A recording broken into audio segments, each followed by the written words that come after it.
പാകിസ്ഥാനുമായി ഏതു നിമിഷവും ഒരു സമ്പൂർണ്ണ യുദ്ധത്തിന് തയ്യാറെന്ന ഇന്ത്യൻ നാവികസേന മേധാവി വൈസ് അഡ്മിറൽ സഞ്ജയ് വത്സ്യായൻ ചൈനയുടെ അത്യാധുനിക അന്തർവാഹിനികൾ ഉപയോഗിച്ച് നാവികസേനയെ ശക്തിപ്പെടുത്താൻ പാകിസ്ഥാൻ ഒരുങ്ങുമ്പോഴാണ് ഇത്തരത്തിലൊരു പ്രസ്താവനയുമായി നാവികസേനാ മേധാവി അഡ്മിറൽ വരുന്നത്.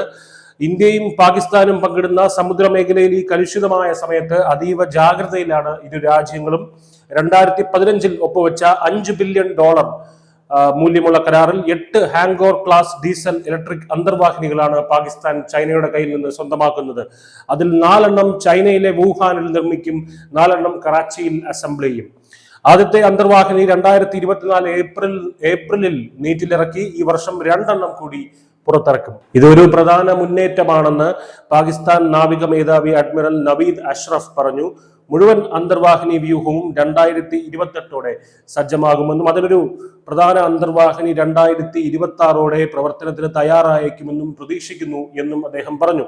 മെയ് മാസത്തിൽ നടന്ന ഓപ്പറേഷൻ സിന്ദൂറിൽ പാകിസ്ഥാന്റെ നാവികസേനയെ പറ്റി വന്ന ചില ആക്ഷേപങ്ങൾക്ക് പിന്നാലെയാണ് ചൈന അതിവേഗത്തിൽ ഇപ്പോൾ ഈ അന്തർവാഹിനികൾ പാകിസ്ഥാന് കൈമാറുന്നത്. ഇന്ത്യയും പാക്കും തമ്മിൽ ഒരു സമ്പൂർണ്ണ യുദ്ധം ഉടൻ ഉണ്ടാകുമെന്ന് ചൈനയും പ്രതീക്ഷിക്കുന്നുണ്ട്. ഓപ്പറേഷൻ സിന്ദൂറിൽ പാകിസ്ഥാൻ ഉപയോഗിച്ച ചൈനയുടെ യുദ്ധവിമാനങ്ങളെ ഇന്ത്യ നിലംപരിശാക്കിയതോടെ സ്റ്റോക്ക് മാർക്കറ്റിൽ ചൈന ഒറ്റ രാത്രി കൊണ്ട് 9% ഇടിവ് നേരിട്ടിരുന്നു. ഇനിയൊരു യുദ്ധം ഉണ്ടാകുകയാണെങ്കിൽ ആ ചീത്തപ്പേര് മാറ്റാൻ തക്കം പാത്തിരിക്കുകയാണ് ചൈന. ഈ സാഹചര്യത്തിലാണ് നാവികസേന മേധാവിയുടെ പ്രസ്താവന വരുന്നത്. ചൈനയും പാകിസ്ഥാനും കൂടി നടത്തുന്ന ഈ ഡീലിനെ പറ്റി ഞങ്ങൾ ബോധവാന്മാരാണ്, എല്ലാം അടുത്ത് നിരീക്ഷിക്കുന്നുണ്ട്. ഇന്ത്യൻ നാവികസേന പൂർണ്ണമായും സജ്ജമാണ് എന്ന് നാവികസേന മേധാവി സെക്കൻഡ് ഇൻ കമാൻഡ് ആയിട്ടുള്ള വൈസ് അഡ്മിറൽ സഞ്ജയ് വത്സ്യായൻ സ്ഥിരീകരിച്ചത്. ആണവശക്തിയുള്ള അന്തർവാഹിനികളുടെയും ഡീസൽ പവേർഡ് അന്തർവാഹിനി വ്യൂഹത്തിന്റെയും പിന്തുണയോടെ ഇന്ത്യ അന്തർവാഹിനി പ്രതിരോധ സംവിധാനങ്ങൾ വ്യാപിച്ച രീതിയിൽ മെച്ചപ്പെടുത്തിയിട്ടുണ്ടെന്നും നാവിക യുദ്ധതന്ത്രങ്ങൾ നിരന്തരം പരിഷ്കരിച്ചുകൊണ്ടിരിക്കുന്നുണ്ടെന്നും അദ്ദേഹം പറഞ്ഞു. തദ്ദേശീയമായി വികസിപ്പിച്ചെടുത്ത അന്തർവാഹിനികളാണ് ഇന്ത്യക്കുള്ളത്.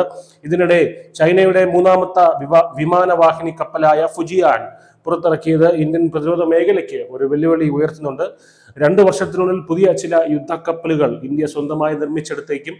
5-6 വർഷത്തിനുള്ളിൽ നാവികസേന കൂടുതൽ ശക്തിപ്പെടുത്തുമെന്നും ഡിഫൻസ് വൃത്തങ്ങൾ റിപ്പോർട്ട് ചെയ്തു. അതേസമയം ഓപ്പറേഷൻ സിന്ദൂർ 88 മണിക്കൂർ നീണ്ട ട്രെയിലർ മാത്രമായിരുന്നുവെന്നും സാഹചര്യം വന്നാൽ പാകിസ്ഥാന് ഏതറ്റം വരെയുള്ള തിരിച്ചടി നൽകാനും ഇന്ത്യൻ സേന പൂർണ്ണമായും സജ്ജമാണെന്ന് കരസേനാ മേധാവി ജനറൽ ഉപേന്ദ്ര ദ്വിവേദി കഴിഞ്ഞ ദിവസം പറഞ്ഞിരുന്നു. അതിന് പിന്നാലെ പാക് പ്രതിരോധ മന്ത്രി ഖ്വാജ ആസിഫ് ഇന്ത്യ ഏത് നിമിഷവും അടിക്കാമെന്നും ഒരു സമ്പൂർണ്ണ യുദ്ധത്തിന് തയ്യാറായിരിക്കണമെന്നും ജാഗ്രതാ സന്ദേശം നൽകി.